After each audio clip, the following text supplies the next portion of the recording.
많은 사람들이 조나단 에드워즈의 논문인 신앙 감정론을 지금까지 기록된 그의 저작들 가운데 신앙 체험에 대한 가장 중요하고 정확한 분석이라고 말한다.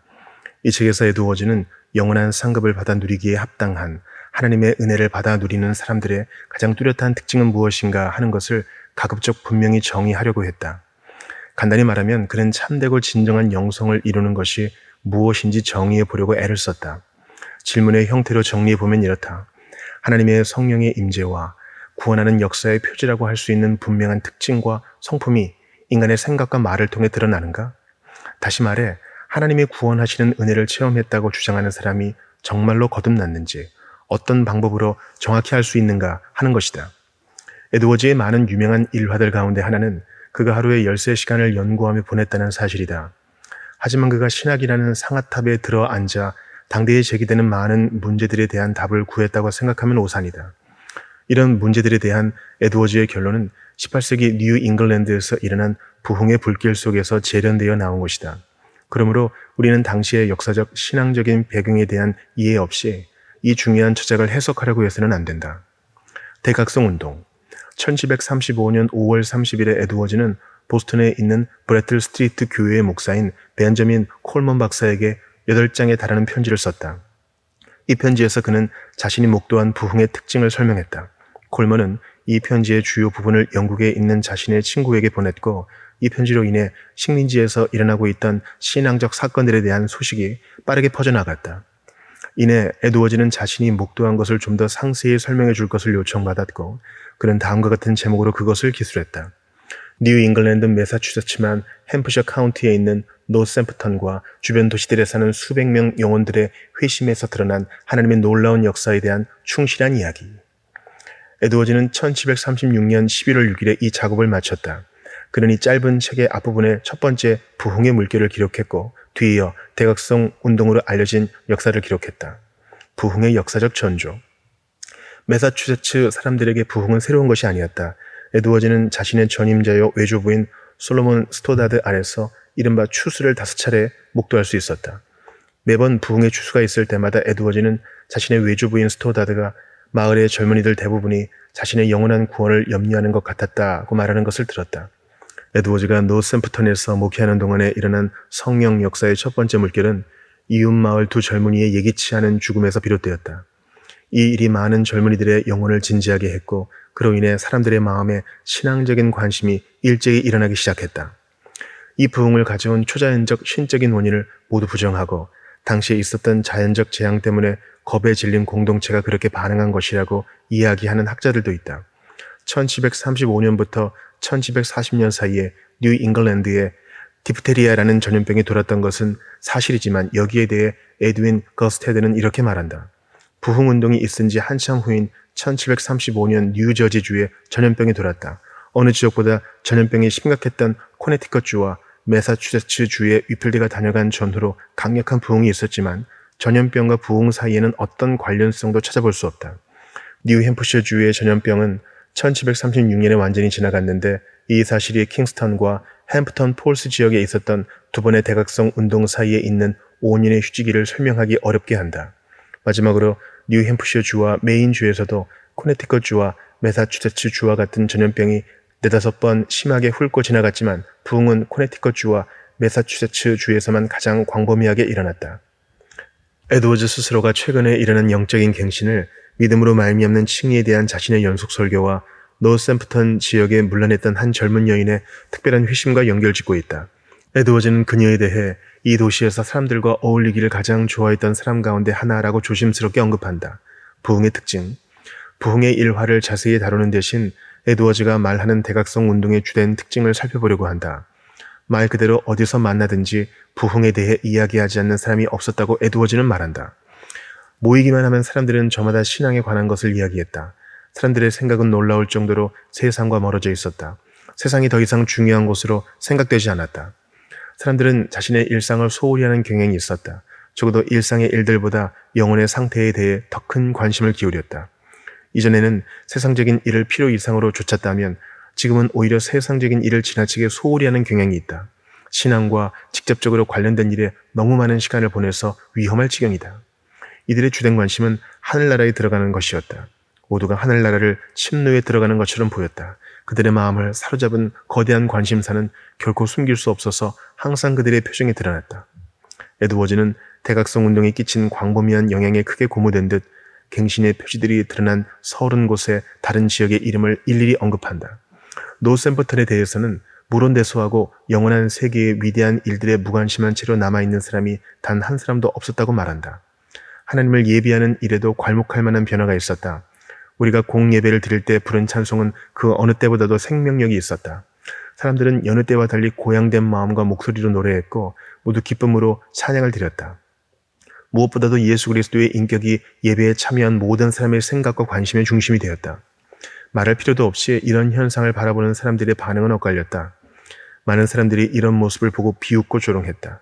우리가 회심이라고 부르는 것을 일종의 불안과 혼란으로 보는 사람들도 있었다. 그러나 깊은 인상을 받은 사람들도 있어서 이전에 이 도시가 어땠는지 모르는 사람은 지금 이 도시의 상태가 무엇을 의미하는지 절대 이해할 수 없을 것이라고 말했다. 에드워즈는 말한다. 외부에서 방문차 혹은 사업상 이유로 이 도시를 찾은 사람들 가운데는 얼마 지나지 않아 이 도시에서 일어나고 있는 일에 깊은 감명을 받고 하나님께서 이 도시에 쏟아부으시는 복을 함께 나누어 받고 기쁨으로 돌아간 사람들도 있었다. 결국 이와 동일한 역사가 그들이 돌아간 몇몇 지역에서도 분명하게 드러나고 여러 다른 지역들까지 퍼져가기 시작했다. 타락했다가 죄를 깨닫고 다시 교회로 돌아오는 사람들의 수만큼이나 새로이 구원을 얻은 사람들의 수도 많았다. 에드워즈는 이 도시 노샘프턴에서 6개월 만에 남녀 거의 비슷한 비율로 300명이 넘는 영혼들이 구원을 받고 그리스도께로 돌아왔다고 확신하며 말했다. 대각성 운동에서 드러난 보다 분명한 특징 가운데 하나는 하나님의 일하심이 더 분명하고 강렬해진다는 사실이었다. 에드워즈는 이런 특징에 대해 다음과 같이 말한다.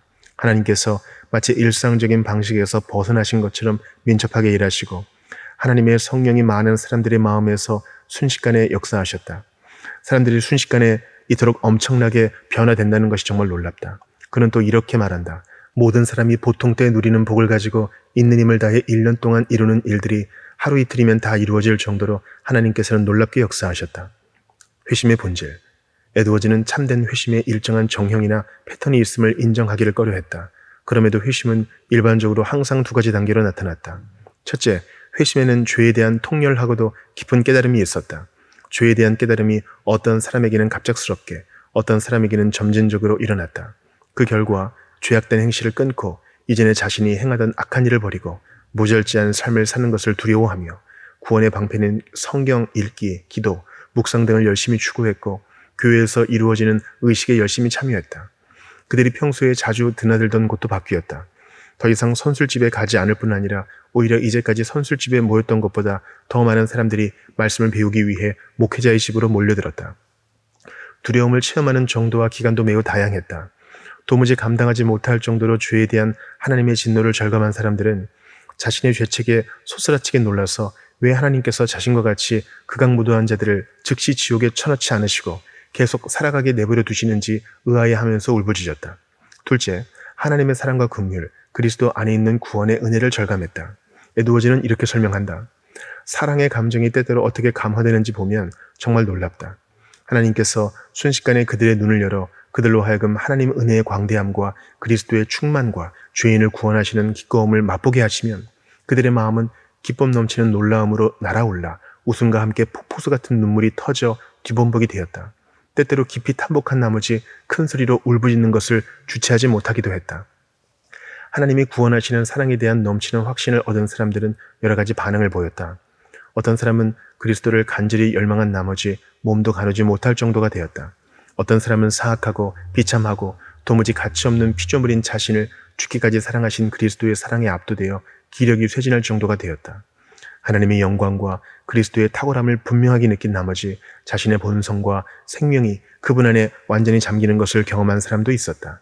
아마 하나님께서 자신의 영광을 조금만 더 드러내셨다면 그의 체질이 완전히 풀어져 버렸을 것이다. 그리고 생각을 가다듬고 말할 수 있을 정도가 되자 그는 완전하신 하나님의 영광에 대해 말하기 시작했다.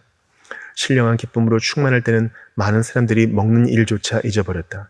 다른 사람들은 알지 못하는 진미로 배부른 동안에는 육신의 식욕도 사라졌다. 하나님을 찬양하고자 하는 영혼의 갈망으로 사람들에게 나타나는 말할 수 없는 기쁨에 에드워즈도 때때로 크게 고무되었다. 성경에 대한 새로운 사랑을 표현하는 사람들도 있었다. 하나님의 말씀에 대한 사랑 때문에 성경책이 눈에 보이기만 해도 크게 기뻐하고 감격하는 사람들도 있었다. 그들에게 주일만큼 소중한 날도 없었고 이 세상에서 하나님의 교회당만큼 사랑스러운 곳도 없었다. 에드워즈는 이렇게 진술한다.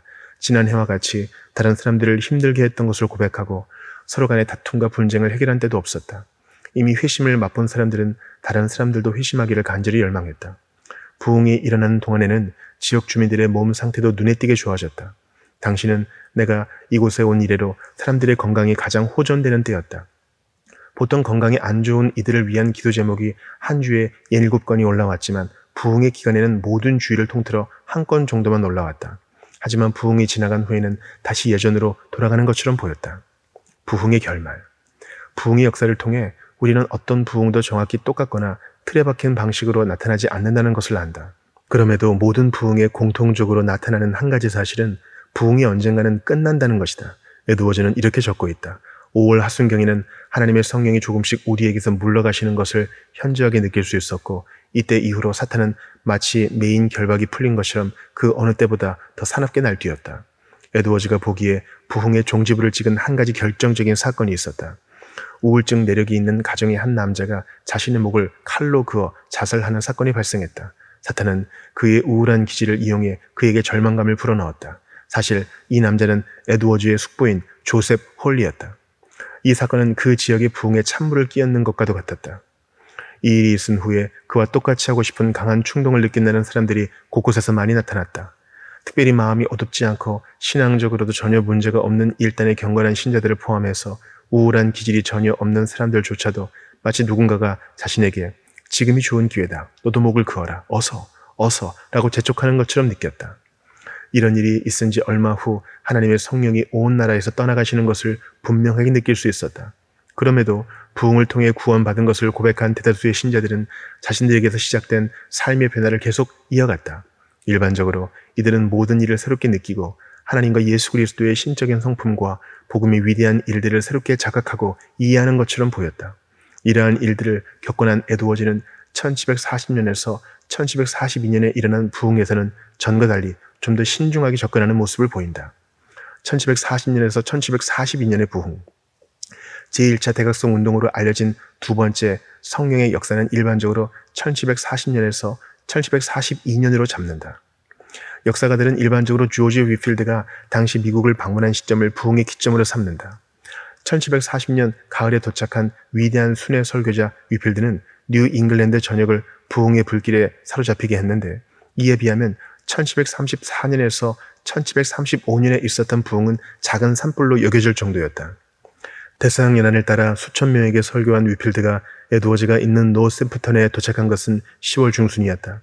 에드워즈가 목회하는 교회에서 주일 아침 설교를 한 위필드는 나중에 자신의 일기에 이렇게 적었다. 에드워즈 목사는 설교 시간 내내 울었고 회중도 동일하게 감동을 받았다. 오후에는 더 큰 능력이 임했다. 에드워즈의 부인인 사라 에드워즈도 예외는 아니었다. 뉴헤이븐에서 목회하는 자신의 오빠인 제임스 피어폰트에게 보낸 편지에 그녀는 이렇게 적고 있다. 복음의 단순한 진리를 선포하여 그가 회중을 감화시키는 것을 보면 정말 놀랐습니다. 울음을 참아가며 흐느끼는 소리만이 간간히 들릴 뿐 수천 명이 숨죽여 그의 말 한마디 한마디에 귀를 기울입니다. 무지한 사람들을 감화시킬 뿐 아니라 유식하고 교양 있는 사람들도 예외가 없습니다. 상점도 문을 닫고 막 일꾼들도 연장을 집어던진 채 그의 설교를 들으러 나와왔습니다. 감동을 받지 못한 채로 돌아가는 사람은 거의 없었습니다. 노샘프턴에 사는 수많은 사람들이 그리스도를 증거하는 설교를 듣는 날부터 새로운 생각과 새로운 열망과 새로운 목적과 새로운 삶을 시작했습니다. 불신자였지만 위필드를 자신의 친구로 여긴 벤저민 프랭클린은 그의 설교에 대해 이렇게 적고 있다. 그는 우렁차고도 또렷한 목소리로 한마디 한마디를 분명히 말하기 때문에 멀리서도 그의 말은 잘 알아들을 수가 있다. 특히 그의 회중은 설교 시간 내내 쥐 죽은 듯이 고요하다. 그의 설교를 자주 들은 덕분에 그가 하는 설교가 새롭게 준비한 것인지 아니면 순회 설교에서 종종 들었던 것인지 금방 분간할 수 있다. 특히 후자의 경우는 여러 번 반복된 설교라서 흐름이 매끄럽고 잘 짜여져 있다. 설교 주제에 흥미가 없던 사람도 관심을 갖고 듣지 않을 수가 없다. C.C. 고원에 따르면 위필드는 코네티컷 주에서 뉴욕주로 가는 45일 동안 40개의 도시를 들러서 97번의 설교와 권고를 했다. 그는 미국에서 40일 하고도 보름을 더 설교한 후 1741년 1월 16일에 영국으로 돌아갔다. 그 후 1744년 가을에 다시 한번 미국을 짧게 방문했다. 위필드만 대각성 운동에 기여한 것은 아니다. 한 사람이 더 언급되어야 하는데 그는 바로 중부 식민지에서 장로교 부흥을 주도한 길버트 테넌트다. 고온은 말하기를 테넌트가 동부 코네티컷주를 순회한 후부터 이 지역에서는 예배 시간에 감화를 받아 감정이 격해지는 것이 흔한 일이 되었다. 설교자들은 중간중간에 한숨과 탄식과 흐느끼는 소리와 괴로워하며 부르짖는 소리 때문에 설교를 더 이상 진행하지 못하고 기다려야 했다. 아, 이제 나는 망했다. 오, 내 죄악들을 어찌할까? 이것들이 내 생명을 얼마나 많이 갉아먹었던가? 나는 어찌 될까? 하나님이 밝히 보여주셨음에도 이 황금 같은 기회를 허망하게 보내버린 나 같은 사람이 어떻게 지옥을 피해갈 수 있단 말인가? 환상과 황홀궁에 빠지는 일도 다반사였다. 테넌트의 중심 메시지는 당시 대부분의 목사들이 회심하지 못했다고 믿은 그의 신념에서 비롯되었다. 이런 그의 설교가 당시 뉴 잉글랜드의 목사들로부터 환영받지 못했을 것이라는 사실은 어렵지 않게 짐작할 수 있다. 그와 정반대의 입장에서 설교한 사람은 제임스 데븐포트였다. 데븐포트에게는 광신자라는 낙인이 찍혔다. 에드워즈가 믿기로 부흥의 중단을 초래한 극단적인 사례들이 대부분 그에게서 비롯된 것이었다. 고온이 정의한 대로 광신주의는 하나님의 직접적인 영감과 사로잡힘을 믿고 이런 것을 통해 하나님의 권위를 주장하는 것을 말한다. 당시 부흥을 반대했던 대표적인 사람인 찰스 촌시는 이 말을 데븐포트에게 적용했다. 아주 부정적인 의미에서 보면 광신주의는 실제 영감에서 온 것이라기보다는 상상에서 비롯된 것이다. 이런 의미에서 광신주의자는 자신이 하나님의 특별한 임재를 누리는 사람이라고 확신한다. 그는 자신이 흥분할 때마다 하나님과 교감하고 있다고 착각하고 지나친 흥분에서 비롯된 상상을 하나님의 성령께서 직접 주신 영감이라고 착각한다. 반대와 분리. 대각성 운동에 대한 비난은 신랄했고 도저히 멈출 기세가 보이지 않았다. 보스턴에서 가장 영향력 있는 교회의 목사인 찰스 촌시가 이 반대 세력을 주도했다. 촌시는 당시에 일어났던 모든 부흥을 열광주의자들의 흥분으로 매도했던 옛 비파의 영향력 있는 지도자였다. 촌시와 그를 따르는 사람들은 대개 뉴 잉글랜드의 전통적인 신앙 질서를 선호했고 부흥운동가들이 도입한 새로운 방식을 거부했다. 이들에게 회심은 주로 개인에게 일어난 지적인 신념의 변화를 말했다. 그러므로 이른바 성령과의 조우를 포함한 그리스도인의 삶은 합리적이고 교양있고 감정이 시각적이거나 감각적으로 드러나지 않는 것이어야만 했다. 부흥에 대한 반대의 일환으로 촌시가 쓴 책이 1743년 9월에 작금의 뉴 잉글랜드 신앙 상태에 대한 고찰이라는 제목으로 출간되었다. 이 책을 통해 그는 무엇보다도 순회 목회자들이 끼치는 악영향에 대한 우려를 나타냈다. 그 중에서도 특히 정식으로 안수받지 못한 설교자들이 끼치는 악영향을 우려했다. 촌시는 말한다. 이런 떠들이 설교자들은 시기심을 조장하고 권위를 위협할 뿐 아니라 목회의 직분에 대한 교회의 원리를 우습게 여긴다. 그는 또한 평신도 권사들에 대해서도 반대했다. 그는 이렇게 비난한다. 지금까지 당신이 듣도 보도 못했을 희한한 이들이 있는데 사람들은 이들을 권사라 부른다. 남자 권사도 있고 여자 권사도 있는데 대개는 남자들이고 젊다. 이들은 열정만 있지 무지하고 무례하다. 이런 권사들은 교인들 가운데 세워지는데 이들은 이 도시에 저 도시, 이 집 저 집 다니면서 어리석은 여인들을 꿰고 남편들까지 끌어들인다. 이들은 대개 목소리가 좋아서 듣는 사람들을 쉽게 흥분시키고 울리기도 하고 기절시키고 황홀경에 빠지게 하고 경련을 일으키기도 한다. 촌시는 특별히 부흥에 관계된 사람들의 극단적이고 열광주의적인 행동을 아주 못마땅하게 여겼다. 촌시는 참된 신앙은 주로 지성에 관계된 것이며 자기 절제와 문화적 교양과 엄격한 도덕을 특징으로 하는 것이지 결코 감정적인 것은 아니라고 말했다. 명백한 진리는 다른 모든 일뿐 아니라 신앙의 문제에서도 흥분된 감정이 아닌 계몽된 지성이 사람이라는 존재를 이끌어간다는 사실이다. 앞으로 그의 논문을 살펴가면서 더 분명해지겠지만 위와 같은 사실 때문에 에드워즈가 지성을 무시했다고 결론을 내릴 이유는 없다. 조지 마스터는 이렇게 지적한다. 어떤 에드워즈의 설교를 통해서도 알 수 있지만 에드워즈는 결코 이성을 희생하여 감정을 높이는 일을 하지 않는다. 에드윈 거스테드는 1743년 말까지 부흥을 비판하는 모든 세상 원리들이 자리잡게 되었다. 인공호흡을 해서라도 부흥을 다시 살려보려고 많은 사람들이 노력했지만 결국 대각성 운동은 죽었다. 하지만 틈만 있으면 부흥의 시체라도 난도질을 하려는 사람들은 여전했다고 말했다. 많은 사람들이 쇠락해가는 부흥의 영향에 대해 나름대로의 견해를 제시했고 에드워즈도 여기에 대한 자신의 견해를 갖고 있었다. 하지만 거스테드는 역사가의 양식으로 이때 일어난 일을 바라본다.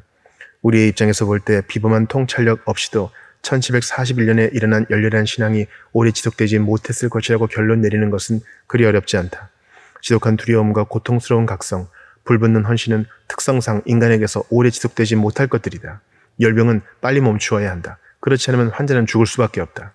그렇기 때문에 부흥주의가 퇴조한 원인을 설명하기 위해 고심할 필요는 없다. 부흥주의는 퇴조할 수밖에 없었고 마땅히 퇴조해야 했다. 그런 큰 혼란과 불안정 가운데서는 사회가 존속될 수 없기 때문이다. 일견 거스테드의 생각이 일리는 있다. 절제되지 않은 열광주의와 감정주의가 초래하는 파괴적인 결과를 결코 간과할 수 없기 때문이다.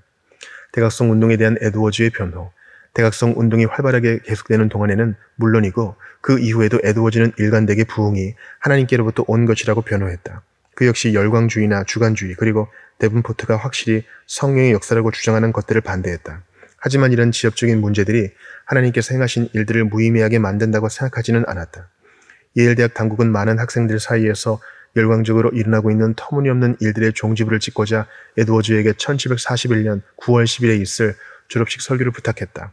그러나 그들이 그날 들어야 했던 것은 오히려 부흥의 영적 권위를 힘있게 변호하는 설교였다.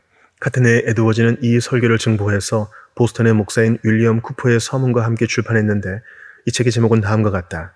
최근 이 지역에 있는 많은 사람들의 마음에서 일어나고 있는 특별한 일들에 적용해보는 하나님의 성령의 역사를 분별하는 표시들, 성령의 역사가 일어나는 환경에 대한 특별한 고찰과 더불어. 에드워즈가 이 책을 쓴 목적은 우리 자신과 다른 사람들에게서 드러나는 여러 가지 현상들을 바로 분별할 수 있는 하나님의 성령의 참되고 분명하고 특징적인 증거들을 보여주는 데 있었다. 이 책에서 에드워즈는 이중적인 접근을 한다. 먼저 그는 우리가 아주 의미 없는 것으로 판단할 수 있는 사건, 체험, 종교적 현상과 같은 부정적인 표시들을 제시한다. 이런 표시들로 성령의 역사다 아니다 결론 내려서는 안 된다. 이런 일들은 성령 역사의 결과일 수도 있지만 또한 인간의 연약함이나 감정적 불안정에서 비롯되었거나 부흥사들의 조작의 산물일 수도 있기 때문이다. 성경은 이런 일들에 대한 판단의 중고로 삼을 수 있는 명백한 기준을 제시하지 않는다. 그런 다음 에드워즈는 성령의 역사라고 할 수 있는 확실하고 명백한 증거로 넘어가서 자기 자신이나 다른 사람에게서 드러나는 현상을 바로 분별할 수 있는 분명하고 확실한 성령 역사의 표지와 성령의 증거들을 제시한다.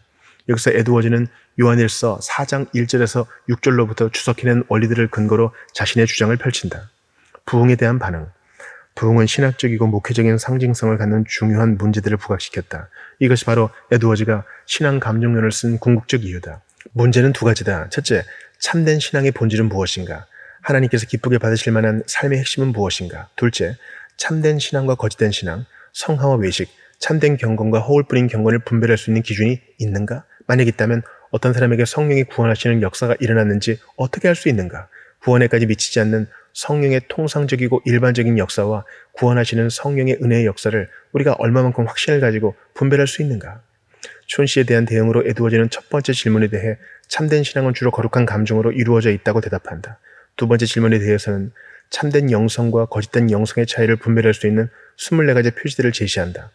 성령의 구원하시는 표시다 아니다 말할 수 없는 12가지 증거가 있다. 이 역사들을 통해서는 성령의 구원하시는 역사를 가진 사람인지 아닌지 알 수 없다. 이런 일들이 성령으로부터 비롯될 수도 있지만 육체로부터도 쉽게 기인한다. 하나님께로부터 온 초자연적인 역사가 아니고도 이런 일들은 가능하기 때문에 이런 것들로 우리 자신과 다른 사람의 영혼을 판단하는 것은 적절치 않다. 하지만 구원하는 은혜가 임했고 하나님의 자녀가 되었음을 나타내는 또 다른 12가지 증거가 있다. 존 스미스가 지적한 대로 이 12가지 표지는 참된 경건의 시금석일 뿐 아니라 그 자체가 바로 신자 삶의 요체다. 에드워즈는 이 다음에 와야 할 두 가지 일을 잊지 않는다. 첫째는 신앙에서 감정을 배제하려는 사람들에 대항하여 감정의 중심성을 변호하는 것과 둘째로 신앙의 감정적인 광신주의와 거짓된 열광주의로 전락하지 않도록 하기 위해 그것들을 검증할 수 있는 기준을 제시한다. 이렇게 에드워즈의 논문은 두 가지를 종합한다.